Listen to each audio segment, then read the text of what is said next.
everyone, I'm Queen, the first speaker of the affirmative team. That we will be the second one, and the last speaker would be the CHUNG. So, first of all, the motion of today's debate is that people working in environmentally harmful industries should quit their jobs if it helps protect the environment.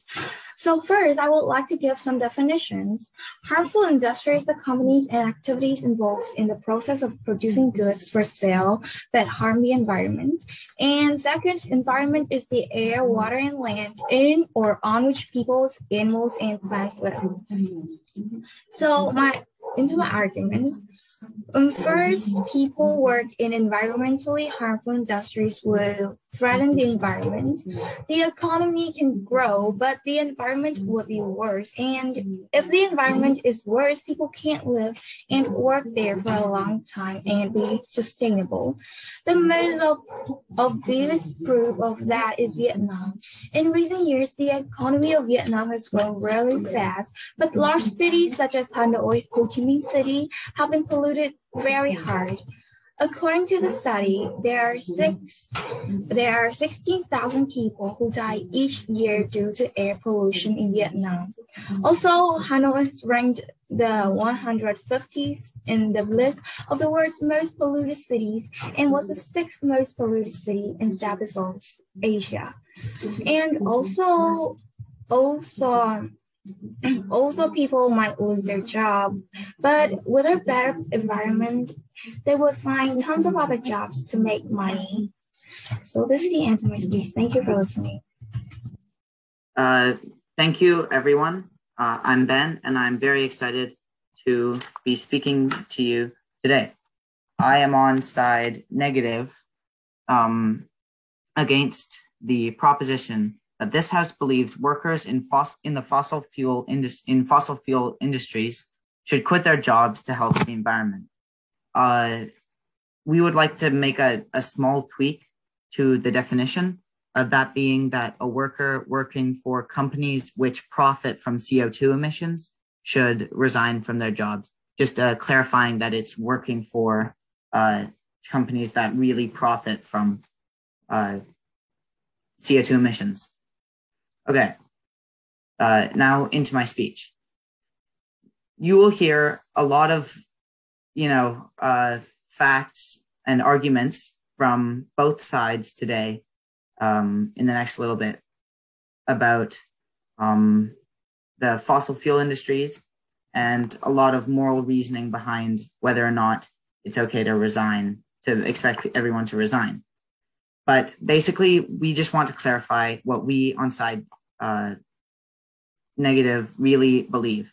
And that is that it is not the individual's moral responsibility to be expected to just quit their job and just, see if that's okay. Because for a lot of people, that's not okay. And it actually might not even solve the problems which everyone is trying to solve in the first place. All right, I'll be talking to you about three main points. The first point is that expecting people to quit their jobs is actually somewhat ineffective to trying to help the slow down process of climate change. My second point is that there are a lot of critical CO2 emitting requirements which do actually benefit the earth, and the benefits for people might actually outweigh the benefit of the environment without them. And my third point is about the internet and whether or not it's vital. My first point is ineffectivity. The main problem here is that when you expect someone, for example, to be working in the gas industry to just quit their job because they're working in an industry which pollutes the earth, their job will be filled.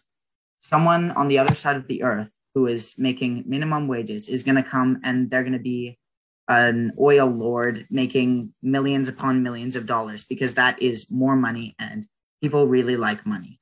This will not be an effective way of slowing down the process of climate change because people will jump at the opportunity to live a better life, essentially.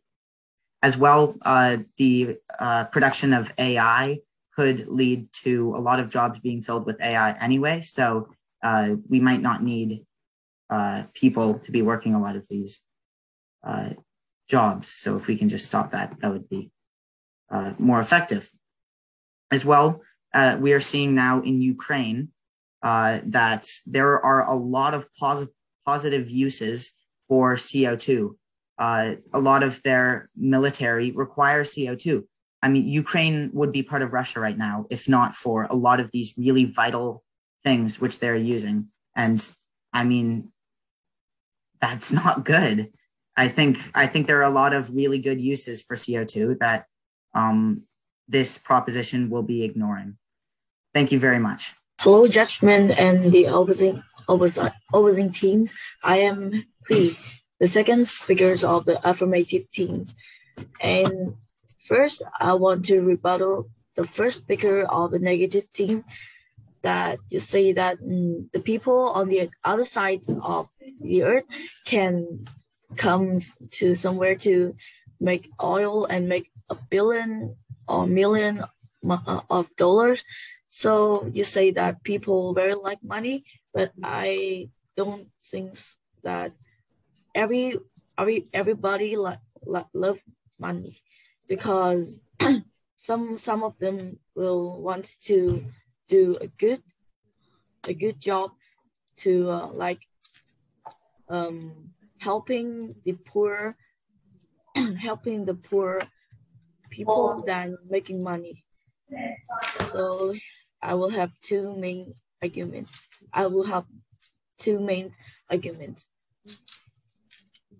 First is, when people create environmentally harmful jobs, it will encourage people to think about the green business. First, this will help people develop their mind. On the other hand, human society will be developing by improving their mind. Many factories or business find out more ways to improve environmental impact. For example, Nike is committed to use 100% renewable energies in its factories by 2025. Zara commits to using only one of recycled cotton, linen, and polyester by 2025 to make clothes. Limiting production that is harmful to the environment. H&M currently has 35% of its products produced by recycling, and only aims to use this material by 2030. And my second argument is, many harmful industries in the global are considered to stop, like nuclear. So first, people will have higher education. For example, in the developed countries with the less environmentally harmful industries, people are better in mind and education, and they can have a better life with higher income in another green jobs. For example, like Finland, Sweden, Switzerland, and so on. Thank you for listening. Good evening, everyone, esteemed colleagues, worthy opponents, and honorable judges. My name is Alex, and in my speech, I will be first providing rebuttals and then elaborating on the last point of our opposition team's case. So the first proposition speaker has brought up the one point of that if the environment is deficient, we can't continue to live in it. And as our rebuttal, the opposition team completely agrees with this statement. We agree that we cannot afford to lose our environment. However, the proposition team has given no reasoning to prove how workers quitting their jobs does anything to solve this. The opposition believes that job quitting is an inefficient strategy that will only fast forward our route to environmental destruction, as first, industries will fill workers' jobs with AI that will do the job much faster and at a more optimal standard. And second, the unemployment rate rises, decreasing the government's ability to focus on protecting the environment. Therefore, as their first point has no link to the main contention whatsoever, it does not stand in this debate. The second proposition has brought up a rebuttal to our first speaker's point that people will be good-willed and will want to quit their jobs to help the world. Well, first, it is not their responsibility, and second, that is not effective, and I will elaborate on both of those things in my point. So their second point was on renewable energy and how it's beneficial. We are not sure how that supports their argument, but we agree instead of random people quitting random jobs, we should have the government invest in renewable energy. And the proposition team's third point was on how people have better living standards in a better environment. Again, we agree, and we believe the way to achieve this is not through job quitting. Now, our opposition team's third point is an alternative solution. Clearly, we have proven that workers quitting their jobs does nothing to impede the downfall of the Earth's environment. The solution we'd like to offer is to shift the responsibility from the individual to the government. The opposition team would like to push the government to act by investing in green technology, by investing in renewable energy, by improving the environment by implementing more regulations on how certain industries may function and their methods of production, like taxing CO2. And we believe that these are all effective ways to reduce the impact of environmentally harmful industries and maybe one day even eliminating them altogether. And let me explain why you should prefer our solution to the proposition teams. The result of improving our environment is such a wide-scale action. Therefore, the opposition team believes it should not be the individual's responsibility, but the collective responsibility. People should not be forced to lose their paycheck for a vague ideal of a better world, because such a process should not be prioritized over individual well-being, especially when the link between job quitting and environmental improvement is so weak that it is practically non-existent. The moral responsibility falls into the hands of the government, the collective group of people we have elected to deal with such large-scale issues. Expecting the individual people to solve these problems is redundant and ineffective, and the strategy of government management here is well-defined, has proven to work and to be effective. And again, as part of our framework, we believe that the moral responsibility does not belong to the individual and it should belong to the government. And for all of the reasons above, that is why we would strongly refute the resolution. Thank you. Okay. I'm the accreditation with the arguments, but I think we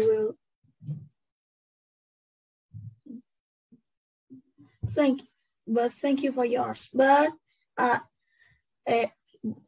we can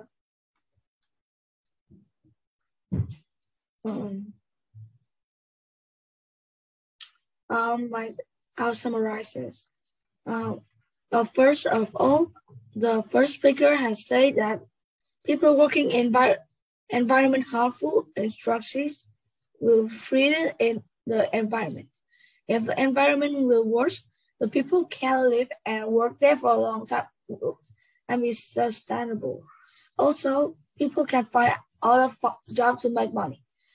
The second speaker of our team has said that it will encourage people to think about the green benefits.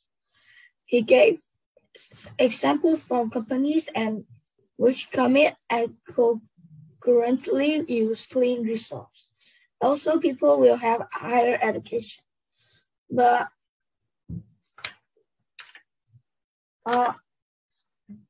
harmful instruction can make energies. However, it can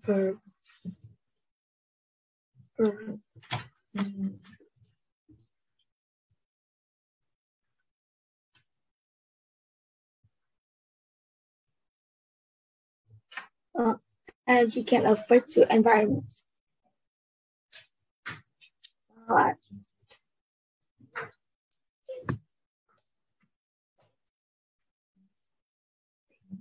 That is the end of my. Madam Chair, honorable opponents, my fellow teammates, we stand in opposition to this resolution. People working in environmentally harmful industries should quit their jobs if it helps protect the environment. As my two previous colleagues have alluded to, this resolution simply is not true. First and foremost, due to the points brought up by the first negative speaker, we can simply say that it will not be effective if people quit their jobs. So the second part, that quitting jobs will lead to protection of the environment, simply is not true. Yes, you may have new workers come in, but they will contribute to this deleterious environmental effect. The part also is about whether they should quit their jobs. And as the secondary opposition speaker has stated, we don't believe the onus is on the individual. Obviously, everyone here, on side affirmative, on side negative, believes in the protection and the preservation of the environment. We simply disagree on method, and we don't believe that it is an effective way to ask people to quit their jobs. They should not be in that place where they are asked to quit their jobs, and we do not believe it will show effect. I'd like to address some things that members of the affirmative team have said. So what the secondary affirmative speaker talked about in green manufacturing, green factories, green energy, he mentioned companies like Nike and Zara. Those changes happened in the countries weren't because of mass walkouts. They were because of passionate desires of consumers and of the workers in the company. That change came from within. It didn't come from some mass walkout. It came from people stating their opinions. And it shows that we are stronger when we stand together. The collective duty to solve the issues of the environment is so strong, but it is more effective when we contribute to meaningful action instead of something ineffective, like quitting their jobs. Furthermore, by forcing people to quit their jobs, this plunges them into a lot of hardship, and it is unfair. Quitting doesn't work, but working together, that will work. What we've seen in this debate is side affirmative take an approach of the individual, while we take an approach of the collective. We believe it is the desire of governments, of businesses, and large groups of people to work together if they want to protect the environment. It's not just up to an individual desire to quit. That does not work. But when governments can unify policy together with businesses, when workers stay engaged in their processes of the economy, that is when meaningful change is made. The burden of climate is not on one person. It is on the world, its companies, and its governments. If we want change, it's going to come from within these businesses like Zara and Nike, and within our own hearts. I'd like to finish just by addressing one thing that the primary speaker of affirmative said. I love my country truly as well, and we realize that there's a lot of issues environmentally. Pollution is something horrible, and we all agree it is something that must be solved. But side negative does not believe one person quitting their job will help, nor hundreds, nor thousands, and for every person who quits their job, the cycle will repeat. The ineffectiveness will multiply. People do not deserve to need to choose between sacrificing their job or their health. They shouldn't have to make their choice. And so we on side negative believe quitting will not help. We believe this resolution must fall because it is not the duty of one person, but of society. Thank you.